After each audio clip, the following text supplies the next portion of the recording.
समस्त सनातनियों को मेरा प्यार भरा राधे राधे। आज हम इस विषय में चर्चा करेंगे सर्वपितृ अमावस्या के विषय में। और ये वीडियो बहुत विशेष होने जा रहा है। इस वीडियो के माध्यम से एक तो मैं आपको बताऊंगा शुभ मुहूर्त कि अमावस्या के दिन श्राद्ध किस समय करें, क्योंकि ये आखिरी दिन होगा श्राद्ध पक्ष का। और आखिरी दिन, इन दिनों में अगर हमसे कोई अपराध हो गया हो, कोई त्रुटि हो गई हो, तो अपने पितरों से क्षमा याचना करने का ये आखिरी दिन होगा। और वो आज इस अमावस की संध्या के समय पृथ्वी लोक छोड़कर पितृलोक की ओर गमन करेंगे।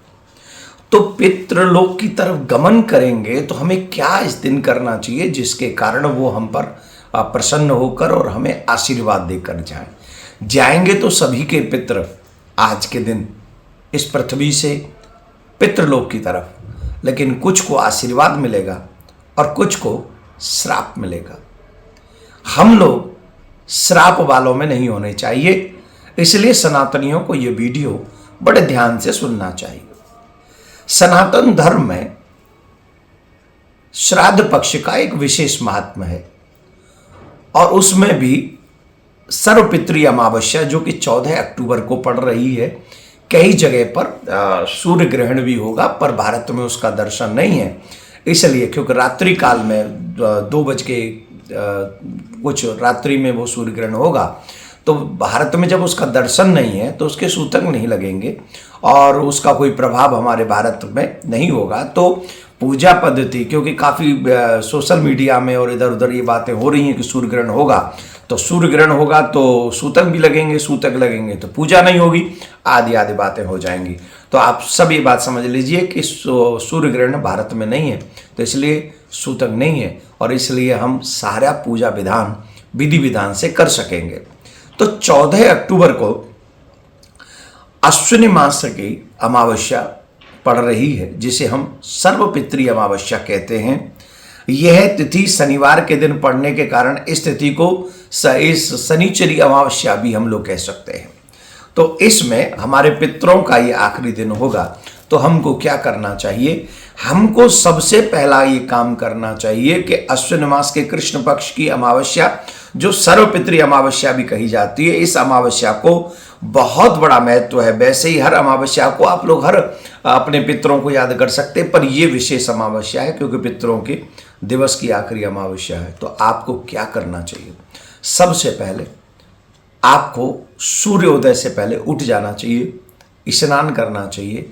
स्नान करके अपने सभी पितरों को याद करना चाहिए। पितरों को याद करें और फिर आचार्य के सानिध्य में, हो सके तो स्वयं से, अगर स्वयं से ना हो सके तो वैसे हमारी भावना ये रहती है कि आचार्य के सानिध्य में आपको तेल चावल आदि लेकर, कुश लेकर उनका तर्पण करना चाहिए, उनकी याद करना चाहिए, उनकी तृप्ति के लिए पिंडदान करना चाहिए, ये सब करना चाहिए। और जो श्राद्ध पक्ष का मुहूर्त है जिसमें हमको श्राद्ध करना चाहिए, वो आप ध्यान से सुन ले कि वो हमें कुतुब मुहूर्त में ही करना चाहिए। कुतुब मुहूर्त जो है विशेष मुहूर्त है। कुतुब मुहूर्त को पाप विनाशक मुहूर्त कहते हैं, जो सभी पापों का विनाश करता है उसे कुतुब मुहूर्त कहते हैं। और कुतुब मुहूर्त में मध्याह्न के समय जब हम उस कुतुब मुहूर्त में हम जब श्राद्ध करते हैं, उसका फल कई गुना ज़्यादा हो जाता है। तो अब हम ये समझे कि कुतुब मुहूर्त कितने बजे है, तो उसे आप समझ लीजिए सुबह 11:44 से लेकर दोपहर 12:32 तक ये कुतुब मुहूर्त होगा।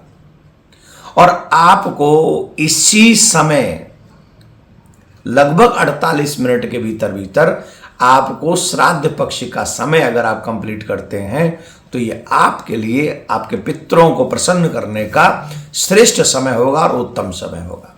इसके बाद भी अपराह्न काल में दोपहर 1:20 से 3:43 तक भी हम लोग ये कर सकते हैं। इसका समय अवधि जो रहेगी वो 2 घंटे 23 रहेगा। पर आप कुतुब मुहूर्त में ही ये कार्य करें, हम आपसे ये निवेदन करेंगे।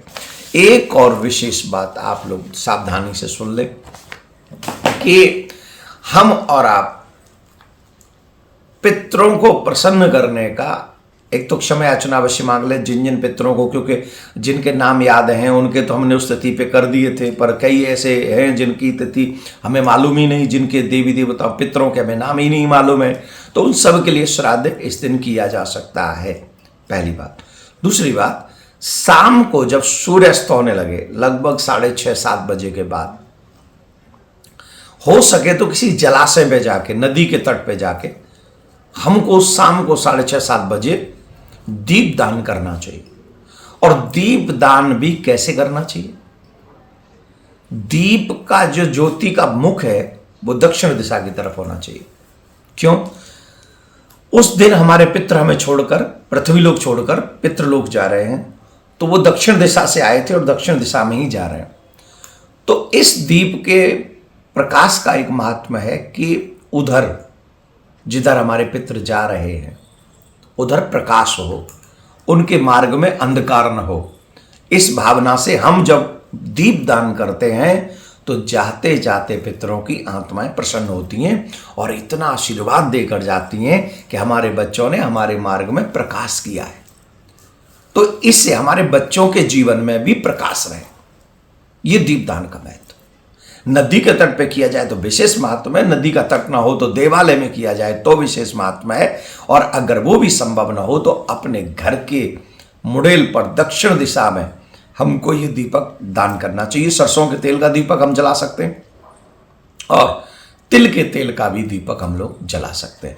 ये दोनों दीपक जलाकर या किसी भी एक तेल से दीपक जलाकर अपने पितरों के हाथ जोड़कर क्षमा याचना करें कि हमारे इन 15-16 दिन में कोई भी अपराध आपके प्रति बना हो, अपना बालक समझ के हमको क्षमा करें और हमने जैसी भी सेवा की है उस सेवा को आप स्वीकार करें। एक और बात, इन दिनों में किसी के घर में भी अगर सूतंग वगैरह लग गया हो और वो अमावस वाला ये कार्य भी न कर पा रहे हो तो उनको एक काम करना चाहिए, उनको सीधे जाना चाहिए गौशाला, और गौशाला के दक्षिण कोने में खड़े होकर ऊपर की तरफ देखते हुए अपने पितरों को याद करते हुए ये संकल्प लेना चाहिए कि मैं फला इतनी घास गौ माता के लिए समर्पित करता हूं आप सबके निमित्त। तो उससे भी पितृ जो है तृप्त हो जाएंगे। आपको कुछ ना कुछ प्रयास करके अपने पितरों को प्रसन्न करना चाहिए। रूठ कर इस बार आपके पितर नहीं जाने चाहिए, जिससे आपके घर से अशांति गायब हो जाएगी, जिससे आपके घर से अलक्ष्मी गायब हो जाएगी, जिससे आपके घर से समस्याएं गायब हो जाएंगी, इससे आपके घर से और जो कहते हैं ना कि अभाव है वो अभाव गायब हो जाएगा। ये सब चीज़ें गायब हो जाएंगी और पॉजिटिव होने लग जाएगा। और भगवान कृपा करे, पितृगण कृपा करें, आप सबके ऊपर ऐसी कृपा बने। इस वीडियो को 14 तारीख से पहले 13 तारीख की शाम तक प्रत्येक सनातनी के पास पहुंचा दीजिए, जिससे उन सभी सनातनियों को उनके पितरों का आशीर्वाद प्राप्त हो सके। मैं प्रिया कांजू से प्रार्थना करता हूँ आपके पितर आपके ऊपर कृपा करें, प्रसन्न हो और जब जाएं तो वो आशीर्वाद देते हो जाए। राधे राधे।